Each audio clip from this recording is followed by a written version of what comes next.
Hello दोस्तों, welcome to my channel शुभ लक्ष्य।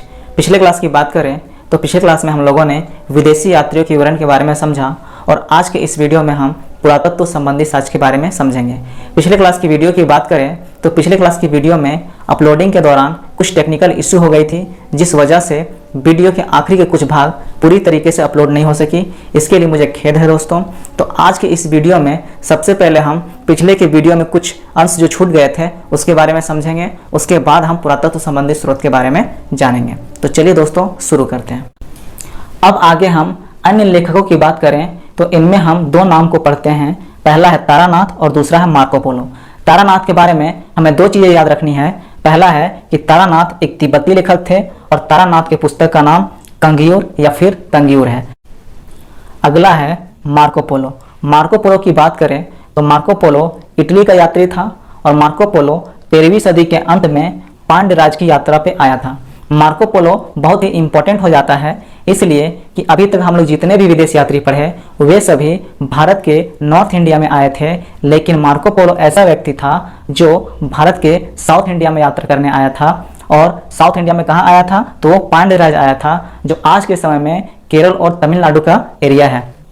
अब आगे हम बात करें तो मार्को पोलो जब पांड्य एरिया में आया, पांड्य साम्राज्य में आया, तो जाहिर सी बात है हमें उनसे पांड्य इतिहास की जानकारी मिलती है। अब बात करें दोस्तों तो हमने आज की क्लास में विदेशी यात्रियों के विवरण को कंप्लीट कर लिया। चलिए आगे अब हम पुरातत्व संबंधी स्रोत के बारे में बात करते हैं।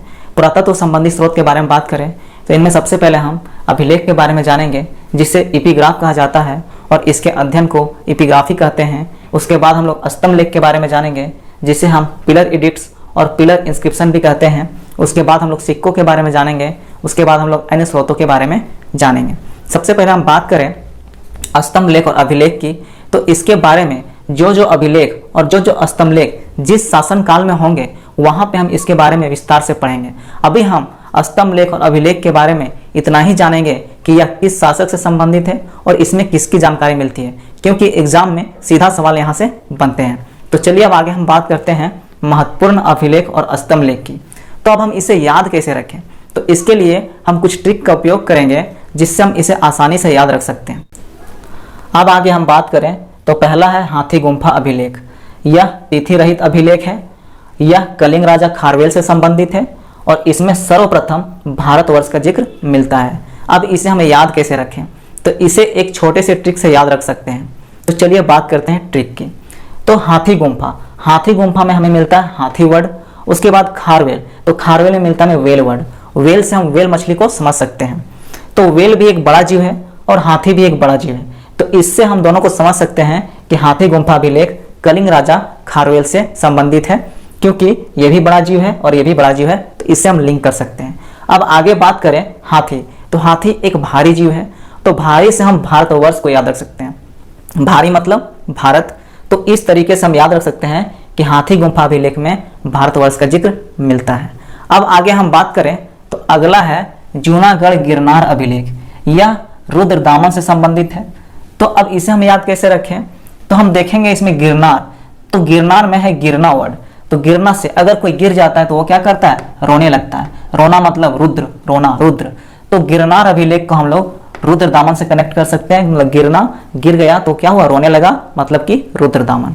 अब बात करें जूनागढ़ से मैंने क्यों नहीं बनाया, तो जूनागढ़ नाम के और अभिलेख मिलेंगे और जब भी एग्जाम में सवाल आएगा तो अगर जूनागढ़ है तो उसमें गिरनार का डिस्क्रिप्शन जरूर मिलेगा। अगर इससे सवाल बनता है तो उसमें गिरनार वर्ड लिखा हुआ मिलेगा एग्जाम में। अब आगे हम बात करें नासिक अभिलेख। अब नासिक अभिलेख में कौन है, तो यह गौतमी बलश्री से संबंधित है। इसे कैसे याद रखें, तो नासिक से हम ले लेंगे नाक और बलश्री से ले लेंगे बल। बल मतलब बलवान व्यक्ति। बलवान व्यक्ति क्या करता है, अपना नाक कभी कटने नहीं देता, अपना इज्जत हमेशा बना के रखेगा कि भाई कुछ भी हो जाए हम अपना नाक नहीं कटने देंगे। तो बल से हम याद रखेंगे बलवान व्यक्ति और नासिक से याद रखेंगे नाक, यानी बलवान व्यक्ति अपना नाक नहीं कटने देगा, तो हम नासिक से याद रख सकते हैं कि गौतमी बलश्री। ठीक है। अब आगे हम बात करते हैं प्रयाग स्तंभ लेख की। तो प्रयाग स्तंभ लेख किससे संबंधित है, तो समुद्रगुप्त से संबंधित है। अब इसे हम याद कैसे रखें, तो प्रयाग, अब समुद्र के गुप्त रहस्यों को जानने के लिए हमें समुद्र के गहराई में जाना पड़ेगा। तो समुद्र के गुप्त रहस्यों को जानने के लिए हम समुद्र की गहराई में जाएं कैसे, इसके लिए तो बहुत प्रयास लगेगा, बहुत कठिन प्रयास लगेगा, ऐसे थोड़ी चल जाएंगे समुद्र में। तो बहुत कठिन प्रयास मतलब प्रयास, तो प्रयाग को हम प्रयास समझेंगे, प्रयास वर्ड यूज करेंगे प्रयाग के लिए। और समुद्रगुप्त मतलब समुद्र के गुप्त बात, मतलब समुद्र के बारे में जानना, समुद्र में छुपे रहस्यों के बारे में जानने के लिए हमें बहुत प्रयास करने की जरूरत पड़ेगी। हमें उसकी गहराई में जाना पड़ेगा, समुद्र में जाना पड़ेगा, वहां देखना पड़ेगा इसके अंदर क्या है क्या नहीं है।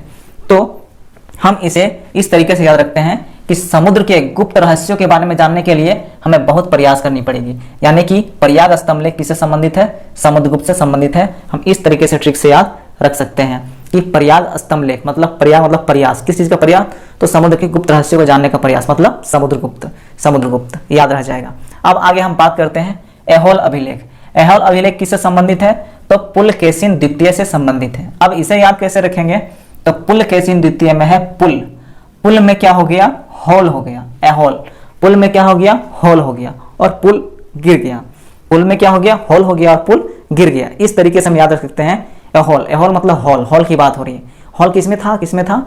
तो पुल में था, तभी तो पुल गिरा, हॉल पुल में था। तो हम याद रख सकते हैं ऐहोल अभिलेख पुलकेशिन द्वितीय। अब आगे बात करें तो अगला है मंदसौर अभिलेख। मंदसौर अभिलेख मालवा नरेश यशोवर्मन से संबंधित है। अब इसे हम कैसे याद रखें? तो इसे हम याद रख सकते हैं, मंदसौर में वर्ड ले लेंगे मन और सो, और यशोवर्मन में वर्ड ले लेंगे मन और सो। दोनों में मन और सो वर्ड है, तो हम लिंक कर सकते हैं कि मंदसौर अभिलेख मालवा नरेश यशोवर्मन से संबंधित है। जब एग्जाम में सवाल आएंगे तो आप ऑप्शन देख के आराम से टिक लगा सकते हैं कि इसमें मन सो है तो इसमें भी मन सो मिल जाएगा। अब आगे हम बात करेंगे तो अगला है ग्वालियर अभिलेख। ग्वालियर अभिलेख किससे संबंधित है? तो प्रतिहार नरेश भोज से संबंधित है। अब इसे हम कैसे याद रखेंगे? तो आपने एक गाना सुना होगा, कहाँ राजा भोज कहाँ गंगू तेली, तो इस टाइप का आपने गाना सुना होगा। तो इस टाइप के गाना में वही जो भोज राजा है उसमें उसी भोज का बात किया गया कि कहाँ राजा भोज कहाँ गंगू तेली। तो ग्वालियर मतलब क्या हो गया? गा लिया। क्या गा लिया? तो भोज वाला गाना गा लिया, मतलब कि कहाँ राजा भोज कहाँ गंगू तेली वाला गाना गा लिया। तो आप आराम से याद रख सकते हैं कि प्रतिहार नरेश भोज से कौन संबंधित है? तो ग्वालियर अभिलेख संबंधित है। ग्वालियर गा लिया, अरे नरेश भोज, भोज भोज वाला गाना, नरेश मतलब भोज, मतलब कि ग्वालियर अभिलेख जो हो गया वो प्रतिहार नरेश भोज से संबंधित है। हम इसे गालिया से याद रखेंगे, भोज वाले गाने को गालिया, कहाँ राजा भोज कहाँ गंगू तेली। अब आगे हम बात करते हैं भित्री एवं जूनागढ़ अभिलेख। तो यह स्कंदगुप्त से संबंधित है और इसमें भारत पर होने वाले हूण आक्रमण की जानकारी मिलती है। कौन सा आक्रमण? हूण आक्रमण की जानकारी मिलती है। अब इसे हम कैसे याद रखें? तो देखिए भित्री एवं जूनागढ़ अभिलेख, एक और जूनागढ़ अभिलेख हम लोगों ने देखा था यहाँ पे गिरनार अभिलेख, एक और यहाँ पे जूनागढ़ अभिलेख मिल गया। तो अब इसमें हम कैसे याद रखें इसको? इसमें है भित्री, उसमें है गिरना। तो हमने उसमें गिरना में क्या रखा था? गिर गया मतलब रोने लगा, रोने से रुद्र। अब इसमें है भित्री, तो इसमें भित्री, और इसमें है स्कंद। स्कंद में देखते हैं हम लोग क्या वर्ड है? कंध। कंध मतलब कंधा, तो कंधा के भीतरी हिस्से में दर्द है। क्या इसको हम लिंक कर सकते हैं? कंधा, कंधा के भीतर दर्द, कंधा, कंधा के भीतर दर्द। तो मतलब भित्री एवं जूनागढ़ अभिलेख स्कंदगुप्त से संबंधित है। हम इस तरीके से याद रख सकते हैं। और भी आप नए ट्रिक बना सकते हैं, लेकिन मुझे ये ट्रिक लगा तो मैंने इसको बना दिया कि कंधे के भीतर दर्द मतलब स्कंदगुप्त, स्कंदगुप्त कंधा, भीतरी दर्द, भीतरी जूनागढ़ अभिलेख। इस तरीके से आप इसको याद रख सकते हैं। अब आगे हम बात करते हैं, और ये भारत पर होने वाले हूण आक्रमण के लिए इसकी कोई ट्रिक नहीं है, आप इसे कुछ कुछ को बिना ट्रिक के भी याद रख सकते हैं। तो आप इसे ऐसे याद रख लीजिए, भारत पर होने वाले हूण आक्रमण किससे संबंधित है? तो भित्री एवं जूनागढ़ अभिलेख से संबंधित है। अब आगे हम बात करते हैं देवपाड़ा अभिलेख। देवपाड़ा अभिलेख बंगाल शासक विजय सेन से संबंधित है। देवपाड़ा अभिलेख बंगाल शासक विजय सेन से संबंधित है। अब इसको कैसे याद रखें? तो देवपाड़ा में है देव, देवता, और इधर है विजय सेन, बंगाल शासक विजय सेन। तो पता है कि किसकी सेना विजय होती है? जिसके तरफ देवता होते हैं। किसकी सेना विजय होती है? तो जिसके तरफ देवता होते हैं। जब हम लोग महाभारत की बात करते हैं तो उधर देवता किसके तरफ थे? तो पांडवों की तरफ। भगवान श्री कृष्ण थे ना पांडवों की तरफ, तो वे जीत गए थे। कौरवों में कम बड़े बड़े राजा नहीं थे, भीष्म पितामह, कर्ण, एक से एक धुरंधर था, लेकिन जीता कौन? पांडव, क्योंकि उसके साथ कौन थे? देवता थे।